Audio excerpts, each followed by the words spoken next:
السلام علیکم جی، امید کرتی ہوں آپ سب لوگ خیریت سے ہیں اور میں بھی بالکل ٹھیک ہوں۔ آج کے ہم ولاگ میں سپورٹس کے حوالے سے بات کریں گے۔ آپ کو پتہ ہے کہ منگل کو پنڈی کرکٹ اسٹیڈیم میں میچ کھیلا جائے گا اور اس حوالے سے یہ بھی بتایا گیا ہے کہ پوری ٹیم جو ہے وہ پنک کٹ پہنے گی اور پنک جو ہے وہ تمام چیزیں ہوں گی، کیونکہ بریسٹ کینسر کے حوالے سے آگاہی فراہم کرنے کے حوالے سے یہ کیمپین کی جا رہی ہے، تو ٹھیک ہے اور میرے خیال سے ایک اچھا سٹیپ ہے۔ اور جب بھی ایسا کوئی موقع آتا ہے تو یہ کھلاڑیوں کو بھی ہدایت دی جاتی ہے کہ وہ اسپیشل اپیئرنس اپنائیں۔ اور اس حوالے سے اگر بات کریں تو ٹیموں کی پریکٹس بھی جاری ہے، انہوں نے پنڈی کرکٹ اسٹیڈیم میں خاصی پریکٹس کی ہے اور اگر بات کریں نیٹ پریکٹسز بھی کی گئی ہیں، فیلڈنگ، بالنگ، بیٹنگ تینوں شعبوں میں کرکٹرز نے اچھی پریکٹس کی ہے اور میرے خیال سے اس وقت پنڈی کرکٹ اسٹیڈیم کے لیے یہ بہت بڑا میچ ہوگا۔ اس سے پہلے آپ نے دیکھا کہ ہم نے ٹیسٹ میچ جو ہے وہ کھیلا، جیتا نہیں، وہ میری اصل میں ٹنگ سلپ ہو گئی۔ میری خواہش ہے کہ ہم جیتے لیکن ابھی تک ہم جیتے نہیں ہیں، تو ون ڈے کے بعد ہم لوگ جو ہے وہ یہ میچ کھیلنے جا رہے ہیں اور یہ بہت بڑا میچ ہوگا جس میں شائقین کرکٹ کے لیے ٹکٹس بھی مختص کیے گئے ہیں اور مجھے لگ رہا ہے کہ شائقین کرکٹ، آپ کو پتہ ہے پنڈی کرکٹ اسٹیڈیم کے شائقین کا کہ وہ باز نہیں آتے، چاہے ٹکٹ مہنگا ہو، فری ہو، سستا ہو، جو بھی ہو وہ پہنچ جاتے ہیں، تو مجھے لگتا ہے کہ کراؤڈ بھی خاصا فل ہونے والا ہے۔ بہرحال منگل کو یہ میچ کھیلا جائے گا اور اس والے سے تیاریاں جاری ہیں اور آپ کو پتہ ہے کہ 2 روز قبل یہاں پر آپ کو پتہ ہے ساؤتھ افریقہ کی ٹیم موجود ہے، پاکستان کی ٹیم موجود ہے۔ 2 روز قبل ڈنر کا اہتمام کیا گیا اور اس میں شان مسعود کو جو ہے وہ ایک اور عہدہ دے دیا گیا اور ان کو جو ہے وہ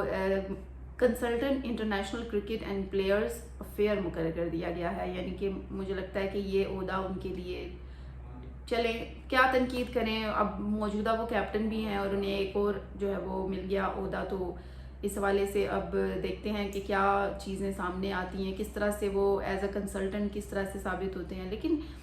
یہ اگر آپ لوگوں کو چلیں اعتراض بھی ہوگا، لیکن اگر دیکھیں تو اگر کرکٹرز کو ہی کرکٹ کے اندر یہ چیزیں ملنے تو پھر وہ بہتر ہوتا ہے بجائے کوئی باہر سے آئے اور آپ باہر سے کسی کو عہدہ دے دیں، تو یہ بھی ایک ٹھیک ہے، خوش آئند ہے۔ اور اگر آگے بات کریں میرے کرکٹ کے علاوہ دیگر کھیلوں کے حوالے سے، تو آپ کو پتہ ہے کرکٹ میں تو ہمیں اس ٹائم کچھ اچھی خبریں نہیں مل رہی، حالانکہ ہم نے back to back format announce کیے ہیں، بیک ٹو بیک ٹورنامنٹس بھی ہمارے آ رہے ہیں، لیکن ادروائز جیت کی کوئی خوشخبری کہیں سے آ نہیں رہی۔ لیکن جو دوسری گیمز ہیں، اگر ایشین گیمز کی بات کریں، فٹ بال کی بات کریں یا پھر ٹینس کی بات کریں، ابھی آپ کو پتہ ہے اسلام آباد میں پیڈل ٹینس بھی شروع ہو رہا ہے، تو یہ ایک اچھی بات ہے اور آپ کو پتہ ہے کہ ڈفرینٹ گیمز بھی جو ہے وہ بحال ہونی چاہیے، بحال تو ہیں لیکن ان پر اتنی بات نہیں ہوتی، ان کی اتنی کیمپین نہیں ہوتی، تو میرے خیال سے کرکٹ جتنی پیچھے جا رہی ہے تو ہمیں دیگر کھیلوں کو بھی سپورٹ کرنا چاہیے۔ اب اس وقت بحرین میں جو یوتھ گیمز ہو رہی تھی، ایشین یوتھ گیمز والی بال ٹورنامنٹ، اس میں پاکستان نے سعودی عرب کو ہرا دیا ہے اور آج جو ہے وہ فائنل کھیلا جائے گا۔ یہ بہت اچھی بات ہے، دیکھیں ایک عرصے سے ہم چلیں کرکٹ تو کہہ رہے ہیں لیکن کرکٹ سے کچھ اچھی خبر نہیں آ رہی ہے اور یہ ایک اچھی بات ہے کہ سعودی عرب کی ٹیم کو شکست دے دی ہے پاکستان نے اور بالآخر ہم نے کسی ایک سپورٹ سے جیت کی خبر سن لی ہے، شکر الحمدللہ۔ اور اس کے ساتھ ساتھ اگر دیگر کھیلوں کی بات کریں، آج جو میں آپ سے خبر شیئر کرنے والی تھی وہ یہ تھی کہ بہت اچھی خبر ہے فٹ بال کے حوالے سے، جو کہ افغانستان کی، آپ کو پتہ ہے افغانستان میں کتنی اسٹرکٹنس ہے، وہاں کی خواتین سوچ بھی نہیں سکتی کہ وہاں سے جی خواتین کی فٹ بال کی ٹیم نکلے گی اور کھیلے گی، نہیں کھیلنے دیا جاتا اور پابندی ہے، تو بہت ساری جو خواتین ہیں افغانستان کی انہوں نے وہ ملک ہی چھوڑ دیا اور وہ ایز اے ریفیوجیز، بطور ریفیوجیز جو ہے وہ آسٹریلیا میں مقیم ہے۔ تو فیفا کی جو عالمی تنظیم ہے، ظاہر ہے انہوں نے دیکھا ہوگا کہ بھئی پوٹینشیل ہے، ٹیم ہے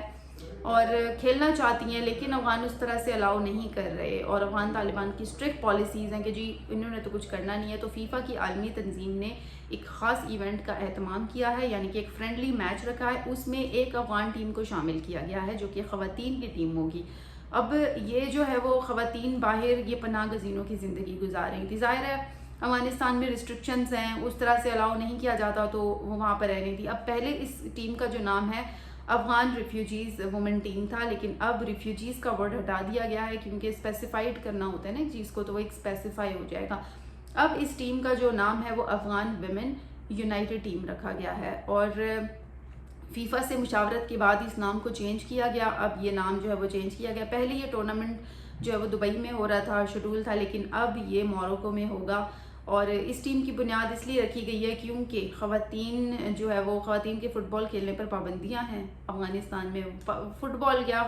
افغانستان میں تو خواتین کی تمام گیمز اور تمام ہر چیز پر پابندی ہے. ایون خواتین صحافیوں پر اتنی پابندیاں ہیں تو فٹ بال تو بہت دور کی بات ہے. تو اس کی وجہ سے بہت ساری جو کھلاڑی تھیں انہوں نے افغانستان چھوڑ دیا, ملک چھوڑ دیا, اور اب جو ہے وہ باہر رہ رہی ہیں. اور فی الحال اس ٹیم کو سرکاری حیثیت نہیں ملی. مطلب ایسا نہیں ہے کہ جیسے ہے نا افغانستان کی کرکٹ کی ٹیم ہے اور باقاعدہ ایک سرکاری ٹیم کے تو ٹورنامنٹ ہوتے ہیں, ایشیا کپ ہوتا ہے یا کوئی بھی ٹورنامنٹ ہوتا ہے تو ان کو شامل کیا جاتا ہے. لیکن اب جو ہے وہ ان کو اس سرکاری حیثیت فی الحال تو نہیں ملی. فی الحال یہ ایک فرینڈلی میچ کھیلیں گی. فی الحال یہ ورلڈ کپ یا ایشیا کپ نہیں کھیل سکتی. تو اب یہ فرینڈلی میچ جو ہے وہ کہا جا رہا ہے کہ کھیلا جائے گا, آج کھیلا جائے گا. اور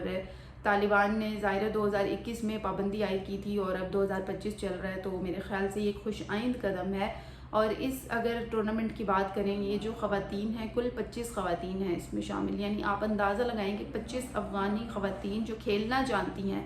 فٹ بال کھیلنا جانتی ہیں, اسپورٹس کو یعنی ان کا پیشن ہے, تو وہ کیسے وہ اپنے پیشن سے دور ہیں. تو ظاہر انہوں نے ملک چھوڑنا ہی تھا اور ان میں زیادہ تر جو ہے وہ آسٹریلیا میں مقیم ہے. اب اگر افغان مینس ٹیم کی بات کریں, چاہے وہ فٹ بال ہو, چاہے وہ والی بال ہو, چاہے وہ جو بھی ہو, چاہے وہ کرکٹ کی ٹیم ہو, ان کے لیے ہر کھیل نارمل ہے. وہ باہر جاتے ہیں, کھیلتے ہیں, ہر چیز کرتے ہیں. لیکن جو افغان فٹ بال خواتین کی ٹیم ہے ان کے لیے یہ چیز بالکل نارمل نہیں تھی. تو بہرحال اب جو ہے وہ یہ فرینڈلی میچ ہونے جا رہا ہے اور مجھے امید ہے کہ اس فرینڈلی میچ میں جو ہے وہ بڑا انجوائمنٹ ہوگا اور اس کے ساتھ ساتھ بڑا انٹرسٹنگ میچ بھی دیکھنے کو ملے گا اور ٹیلنٹ دیکھنے کو ملے گا. سب سے بڑی بات یہ کہ افغانستان کو بھی یہ ایٹ لیسٹ پتہ چل جائے گا کہ ان کے پاس کتنا زیادہ ٹیلنٹ ہے جو کہ ویسٹ ہو رہا ہے اور ان کو ضرور مواقع آگے دینے چاہیے. آپ لوگ اس حوالے سے کیا کہتے ہیں کہ خواتین ظاہر ہے آپ کو پتہ ہے کہ ہر اسپورٹس میں مہارت رکھتی ہیں, کھیلنا آتا ہے انہیں, تو آپ کو کیا لگتا ہے کہ فیفا کا یہ اقدام کیسا تھا کہ انہوں نے موقع دیا ہے افغان ریفیوجیز جو وومن تھی ان کو موقع دیا ہے؟ آپ اس والے سے کیا کہتے ہیں؟ ضرور اپنی رائے سے آگاہ کیجیے گا اور اسی طرح جڑے رہیں. انشاءاللہ کل آپ لوگوں سے ایک نئے ٹاپک پر بات ہوگی. اپنے کامنٹس کے ذریعے جو ہے وہ اپنی رائے آپ بالکل دے سکتے ہیں اور اسی کے ساتھ ہی مجھے دیں اجازت. کل آپ سے پھر بات ہوگی, تب تک کے لیے اللہ حافظ.